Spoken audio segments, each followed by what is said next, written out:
O kadar mı içinde? Çek mesela, ne lazım? Burada biz projeyi sen kursu var. Bir şey çalışma ama şu an şurada.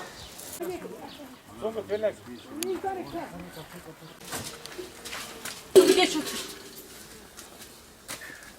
Burada sandalye gibi koy. Otur.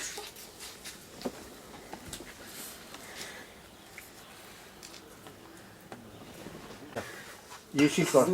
Evet abi. He yeşil kartı. Yani babası da Arabeca hala.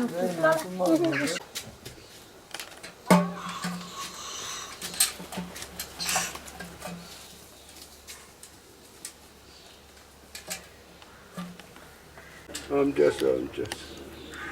Kaynatası geldi. istek istediğine bak. Elhamdülillah Ramazan başlangıcında yine gıda yardımlarımızı yaptık. Ağrı ve köyleri olmak üzere birçok yerlere gıda yardımı ulaştırdık. Bu ay 120 aileye gıda yardımında bulunduk. Bu ailelerin içerisinde Afgan uyruklu ve Suriye uyruklu olmak üzere gıda yardımında bulunduk.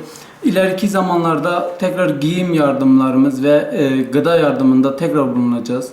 Biz bunu her zaman söylüyoruz. Bu yardımlar hayırseverlerin verdiği yardımlardır. Allah onlardan razı olsun. Bu mübarek güzel ayda bu fakirlerimizi sevindirmişsek de ne mutlu bize. İnşallah tabi bu 120 aileyle yetinmeyecek. Tabi bir daha ailelerimiz daha da çok var elimizde. Şu anda imkanlar el verdikçe bu ailelere uğraşmaya çalışıyoruz. Ağrı'da en uçta köşede olmak hasabıyla nerede bir gariban, nerede bir fakir varsa biz onların derdine az da olsa bir melhem olmaya çalışıyoruz. Hiçbir muhtaç, fakir bırakmamak, hepsine yaralarına melhem olmak istiyoruz.